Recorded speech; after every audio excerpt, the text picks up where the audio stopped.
حقوق العباد کے بارے میں اللہ تعالیٰ ارشاد فرماتا ہے کہ ماں باپ، قرابت داروں، یتیموں، مسکینوں، مسافروں، پڑوسیوں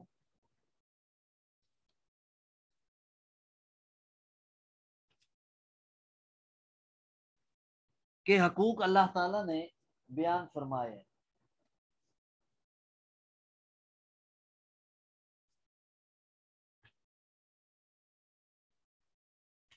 اور اجنبی شخص جو ہوتا ہے وہ اگر گھر کے قریب رہتا ہے تو وہ بھی پڑوسی ہے، اس کے بھی حقوق بیان فرمائے ہیں۔ تو سب سے پہلا پڑوسی کا درجہ وہ ہے قرابت، رشتہ داری۔ یہ پڑوسی کا پہلا درجہ کہ رشتہ داری جو ہے یہ سب سے بڑا پڑوسی ہے جو رشتہ دار ہے۔ ہمارے معاشرے میں ایک بری عادت ہے اور وہ یہ ہے کہ اگر جھگڑا ہو جائے تو ہم اپنے رشتہ دار کو تو دو چار سنا لیں گے، لیکن جو دوست ہے، غیر رشتہ دار ہے، اس کو ہم کبھی کچھ نہیں کہیں گے۔ اس کی وجہ یہ ہے کہ جی تعلق خراب ہو جائے گا۔ حالانکہ جو اپنا عزیز ہے، رشتہ دار ہے، اس کے زیادہ حقوق ہیں، لیکن ہم ان کا خیال نہیں کرتے، ان سے دشمنی مول لیتے ہیں اور غیروں کو زیادہ درجہ دیتے ہیں۔ یہ غلط ہے، یہ تعلیم قرآن کے خلاف ہے۔ سب سے زیادہ رشتہ داری جو ہے اس کا خیال کریں۔ پھر رشتہ داروں میں جو جتنا زیادہ قریبی ہے اس کے اتنے زیادہ حقوق ہیں۔ ماں باپ سب سے زیادہ قریبی ہیں، ان کے سب سے زیادہ حقوق ہیں۔ بہن بھائی سب سے زیادہ قریب ہیں، اس کے بعد پھر ان کے زیادہ حقوق ہیں۔ پھر والد کی طرف سے جو رشتہ دار ہیں ان کے زیادہ حقوق ہیں۔ پھر والدہ کی طرف سے رشتہ دار ہیں، ان کے زیادہ حقوق ہیں۔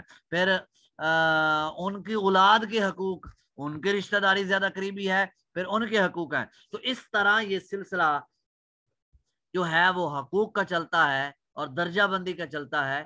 ان سب کا خیال رکھنا یہ ضروری ہے۔ اور اس کے بعد پھر جو ہے وہ دینی لحاظ سے جو رشتہ داری ہوتی ہے، ایک مسلمان ہے، پڑوسی ہے، مسلمان ہے، مذہب والا ہے، اس کے حقوق ہیں۔ اور اس کے بعد پھر جو گھر کے قریب ہے، محلے والا ہے، یا ایک خانقاہ پہ رہنے والے ہیں، یا ایک دفتر میں کام کرنے والے ہیں، ایک کارخانہ میں رہتے ہیں، ایک ہی حالت میں ایک ہی جگہ سے سفر کر رہے ہیں، ایک ہی کلاس روم میں پڑھتے ہیں، تو سارے یہ آپس میں ان کے بھی حقوق الگ الگ ہیں۔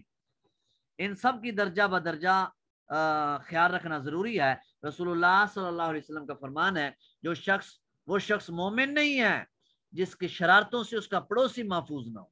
وہ شخص مومن نہیں جس کی شرارتوں سے اس کا پڑوسی محفوظ نہ ہو، اس کا رشتہ دار محفوظ نہ ہو، اس کا وہ جو ہے وہ ایک خانقاہ پہ، ایک استانے پہ رہتی ہیں، اور اس کا ساتھی ایک کارخانے میں رہتے ہیں، اس کا ساتھی اس کی شرارتوں سے محفوظ نہیں ہے، فرمایا وہ مومن نہیں۔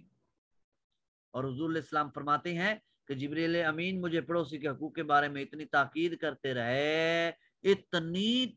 کرتے رہے کہ مجھے گمان گزرا کہ شاید پڑوسی کو وارث نہ بنا دیا جائے مال کے اندر۔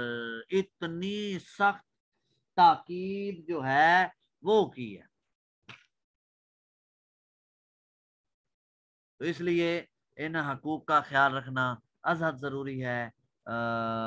تعلیم قرآن کے مطابق رمضان شریف کی برکت سے قرآن پاک کے اس اسلوب کو اچھی طرح یاد کریں اور رشتہ داروں سے ازحد زیادہ پیار کریں، ازحد بہت زیادہ پیار کریں، رشتہ داروں کا بہت زیادہ خیال رکھیں۔ دو چار باتیں کسی نے سخت کہہ بھی دی ہیں، درگزر کر جائیں اور قرآن پاک کے اسلوب کے مطابق جو اللہ نے حقوق دیے ہیں ان کا آپ اور میں خیال کریں۔